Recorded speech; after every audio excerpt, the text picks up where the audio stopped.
नमस्कार दोस्तों, स्वागत है आपका अपने चैनल अतीत के झरोखे से में।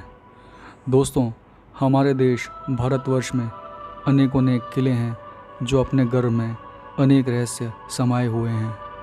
मध्य प्रदेश के निवाड़ी जिले का गढ़कुंडार का किला भी कुछ ऐसा ही है। यह किला पिछले सैकड़ों सालों से इतनी कहानियों का गवाह है कि वृंदावन लाल वर्मा ने इस पर पूरी किताब लिखी है। यह किला 11वीं सदी में बना था। बताते हैं कि ये किला इतना रहस्यमयी है कि यहाँ घूमने गई पूरी बारात गायब हो गई थी। इसका इतिहास मोहम्मद बिन तुगलक से भी जुड़ा है। यहाँ की राजकुमारी इतनी खूबसूरत थी कि मोहम्मद बिन तुगलक ने उससे शादी करने की ठान गढ़कुंडार पर हमला किया था। राजकुमारी ने बचने के लिए कई महिलाओं के साथ ही आग के कुएं में कूद जौहर कर लिया था। माना जाता है कि किले के बोतल में इतना खजाना मौजूद है कि अगर मिल जाए तो पूरा देश अमीर हो सकता है। यह किला 11वीं सदी में बना 5 मंजिल का बना हुआ है। 3 मंजिल ज़मीन से ऊपर जबकि 2 मंजिल ज़मीन के अंदर यानी भूतल में है।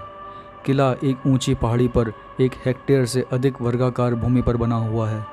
किला इस तरह बनाया गया है कि यह 4-5 किलोमीटर दूर से तो दिखता है, लेकिन जैसे ही इसके पास आते जाते हैं तो पास आते आते किला दिखना बंद हो जाता है। जिस रास्ते से किला दूर से दिखता है, अगर उसी रास्ते से किले की तरफ बढ़ेंगे तो रास्ता किले की बजाय कहीं और चला जाता है, जबकि किले के लिए कोई दूसरा रास्ता है। रहस्यमयी किले में है खजाने का रहस्य। माना जाता है कि इसके बोतल में कई रहस्य अभी भी मौजूद हैं। इसके 2 मंजिला बोतल को बंद कर दिया गया है। गढ़कुंडार बेहद संपन्न और पुरानी रियासत रही है। यहाँ के राजाओं के पास सोना, हीरे, जवाहरात की कमी नहीं रही। कई विदेशी ताकतों ने खजाने को लूटा। स्थानीय चोर उचक्कों ने भी खजाने को तलाशने के कई प्रयास किए। कहते हैं कि किले में इतना सोना है कि भारत जैसा देश अमीर हो जाए। मान्यता है कि किले के नीचे 2 मंजिला भवन में खजाने का रहस्य है। बताया जाता है कि काफ़ी समय पहले यहाँ पास ही में गांव में एक बारात आई थी। बारात के लोगों ने यहाँ घूमने का प्रोग्राम बनाया और यहाँ किले में घूमने आई।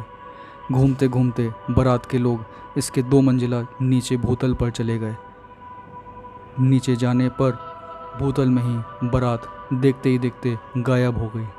इसके बाद 50-60 लोगों का आज तक पता नहीं चल सका है। इस घटना के बाद किले के नीचे जाने वाले दरवाज़ों को बंद कर दिया गया। एक और भयावह घटना इस किले से जुड़ी हुई है। यहाँ के राजा मान सिंह थे। उनकी बेटी केसर दे की खूबसूरती के चर्चे थे।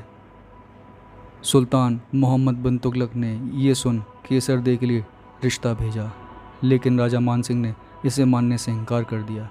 इससे गुस्साए तुगलक ने गढ़कुंडार के किले पर आक्रमण कर दिया। तुगलक से बचने के लिए रानी केसर दे ने किले में एक कुएं में आग जलवाकर उसमें कूदकर जौहर कर लिया। रानी के साथ करीब 100 महिलाओं ने भी जान दी थी। इसके साथ एक बौने चोर की कहानी भी इस किले से जुड़ी हुई है। किले में बौने कद के चोर का कभी आतंक हुआ करता था। वह इतना शातिर था कि उसे पकड़ना बेहद मुश्किल होता था। यह किला चंदेल काल में चंदेलों का सूबाई मुख्यालय व सैनिक अड्डा था। 1182 में चंदेलों और चौहानों का युद्ध हुआ। इसमें गढ़कुंडार के किलेदार शियाजू पवार की जान चली गई। इसके बाद ही यह नायाब किलेदार खेत सिंह खंगार ने खंगार राज्य स्थापित कर दिया। 1257 से 1539 ईस्वी तक यानी 283 साल तक इस पर बुंदेलों का शासन रहा। इसके बाद यह किला वीरान होता चला गया। 1605 के बाद ओरछा के राजा वीर सिंह ने गढ़कुंडार की सुध ली और जीर्णोद्धार कराया। 13वीं से 16वीं शताब्दी तक यह बुंदेला शासकों की राजधानी रही। 1531 में राजा रुद्र प्रताप देव ने गढ़कुंडार से अपनी राजधानी ओरछा बना ली। तो दोस्तों, कैसी लगी आपको आज की कहानी? कमेंट लिखकर ज़रूर बताइएगा। तब तक के लिए नमस्कार। अगले आने वाले एपिसोड के लिए चैनल को सब्सक्राइब करना न भूलें। अपना बहुत ख्याल रखिए। धन्यवाद।